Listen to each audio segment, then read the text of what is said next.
edhe një herë më përpara që antarësimi nuk varet nga Rama, varet nga vendet antarë të BE-s. Mirë, po them për vota i shërben brenda vendit. Ai për vota e ka kollaj. Pse? Ta shpjegoj. Shqipëria është ndarë në 12 qarqe, ai ka rregullat e lojës. Rama t'jep gjithçka përveç rregullat e lojës. Sepse me të rrim pushtet. Pra, PD-ja ka fituar vetëm zgjedhjet e 92-shit dhe ka ardhur në pushtet 2005-ën me një manovër me 3-4 parti të vogla. Po, e luajti mirë atëherë, erdhi. Jo, se luajti mirë, Fatosnano nuk donte që të linte një kryeminist. Duart e pastra. Po nuk fitoi zgjedhjet 2005-s i humbi. Doli Partia Socialiste forcë e parë. Thjesht nuk bëri dot 71 deputet. Se po të kishte bërë 71 deputet do ishte Fatosnano kryeminist.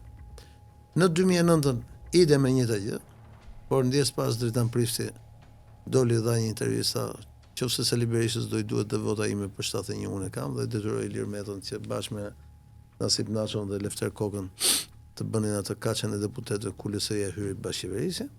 Dhe në 2013-ën kaluan ata majtës dhe jugu u rikompaktua. Pse? Sepse Shqipëria ka 12 qarqe, nga cilët 6 jugorët votojnë majtës.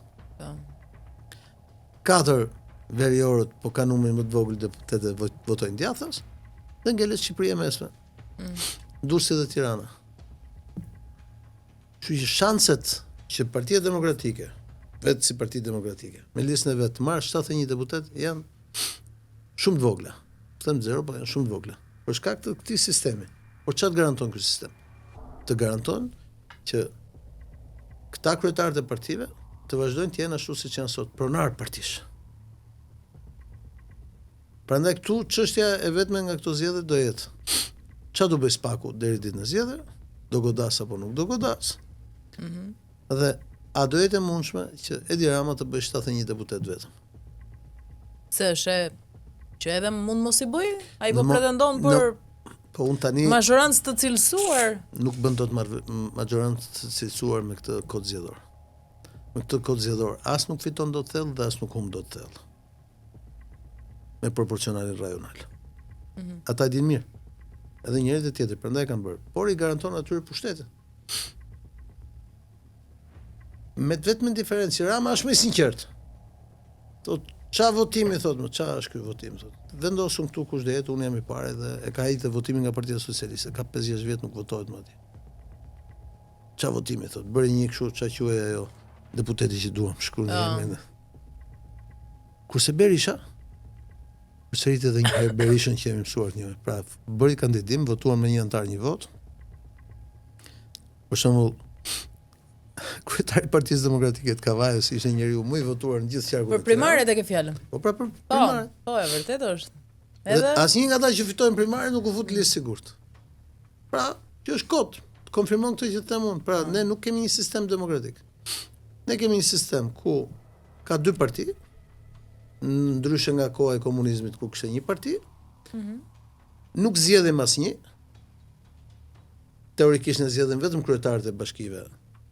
Po dhe kryetarët e bashkive pasi na i cakton partia. Edhe këtu 70% deputetëve ne nuk do zgjedhim njëri. Ata i kanë futur të dy në lista të mbyllura. Nga fundi do shohim ku do impenjohen financiarisht një pjesë oligarkëve, një pjesë e biznesit, një pjesë e këtyre dhe kaq. Ne nuk kemi. Pra ne jemi një autokraci e përsosur me premtimin që do hyjmë në Bashkimin Evropian. Por që të hyjmë në Bashkimin Evropian nuk varet nga ne, varet nga a do Evropa të zgjerohet apo jo. Prandaj Rama është rehat sepse është i avantazhuar për të fituar zgjedhjet.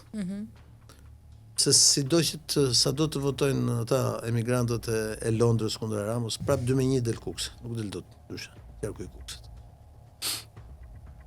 Sido që të dali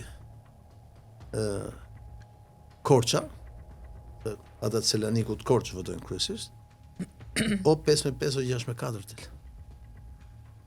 Me që po themi edhe këtë që janë regjistruar 200.000 veta nga diaspora atje.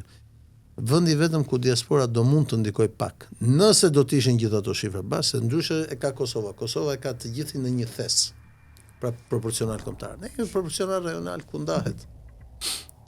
Dhe thjesht do rritet numri votuesve me diasporën. Po ndarja aritmetike proporcionale do ngeli pak a shumë e njëjta gjë. Këtu do shohim sa do jetë e mundur që partitë e reja të nxjerrin nga 1 deputet ose nga 2 deputet që tregojnë që edhe mund të ketë në dyshim. Po bipolarizëm politik të ngurtë gati si i Koreas Veriut, vetëm Shqipëri mund të gjesh.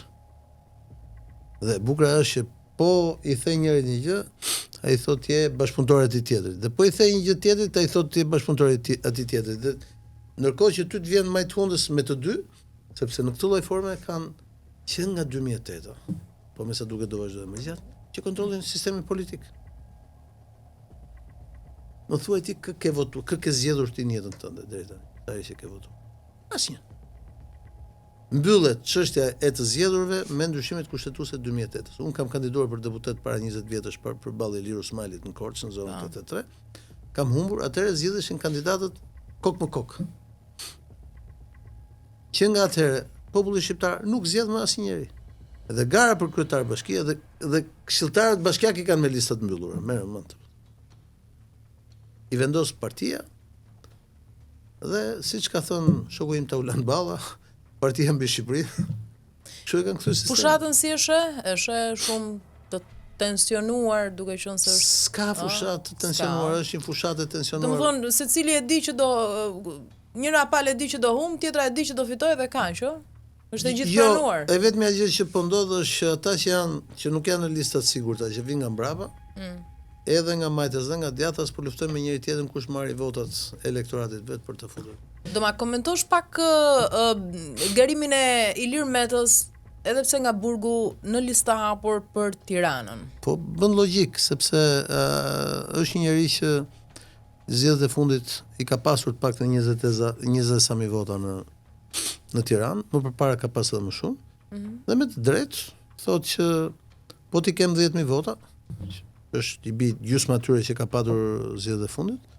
Unë nuk kam nevojë që të ma fali kush mandatin, po e marr mandatin me votat e mia. Është një bast që ai vë, por ka arsyetim politik, siç ka e njëjta gjë është arsyetimi politik i Shpëtimit Drizit. Dhe Shpëtimi Drizit thotë unë i kam 15.000 vota në Tiranë, i kam marr.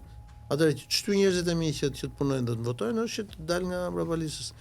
Dhe është për mua sistemi më i mirë në Shqipëri duhet të ishte proporcional kombëtar me prag 5%. Dhe me listat hapura. Aty hajde të shohim se sa nga këta njerëzit që ka vënë Rama dhe Berisha në listat e sigurta do hyjnë njëherë në kuvend. Unë do kandidoja me një sistem të tillë. Po me një sistem ku vendos kryetari dhe ti e vetëm një karton, është e pamundur. Domethënë, e vetmja gjë që, domethënë, për dhunim politik si ky tek partitë tona nuk kanë asnjë vend tjetër. Dhe problemi është që të njëjtin model kanë edhe këta të vegjëlit. Unë të garantoj që ti do shkosh në zgjedhje dhe këdo të votosh, ajo vot nuk ka rëndësi, se ata i kanë darë se kushto. Kot ju pyes ju, e keni takuar ish presidentin Meta në Qeli? Jo. Se ke komunikime me... Kam 4 vjetë të sa që s'kam komunikime. Që nuk e di. Për arsye tjera që s'kan lidhje me politikë. Okej, ndërkohë, ndalemi pak tek SPAK-u, është thënë që nuk e ka më mbështetjen e Amerikës, po edhe përfaqësues që kishte aty të FBI-s të DEA-s nuk i ka më, etj, është pak më i cunguar, ndoshta bie edhe guximi për të goditur më lart. SPAK-u është shejtani që ka dalë nga shishja. Edhe unë po të them që nëse këta vazhdojnë dhe në mbletësojnë SPAK-un, SPAK-u këtyre do t'i bëj zbor si asnjëherë tjetër. E ka treguar historia në vende të tjera. Këta nuk kanë këllësi të bëjnë 94 vota, dhe po të kishin këllësi e këta e kishin bërë. Por arsyet e tyre nuk kanë këllësi. Po SPAK-u ka sot mira dosje, nuk po të them numrin saktë, në të cilat se ka patur kohë SPAK-u. Është krijuar në 2019. Jemi 2025, janë 6 vjet. Dhe kam mbledhur për gjithë. Dhe me kodin penal që kanë këta, dhe me kodin e procedurës penale që kanë këta. Se nuk e ka bërë kush, për shumë, ne kemi 3.000 veta në paraburgim në Shqipëri, që është një skandal në vete. Po është kodi procedurës penale që kanë bërë këta. Se kur e bën kodin e procedurës, kur bën ndryshime, këta gjithmonë mendonin se kjo gjë do vlente për dikë tjetër, jo për vetë.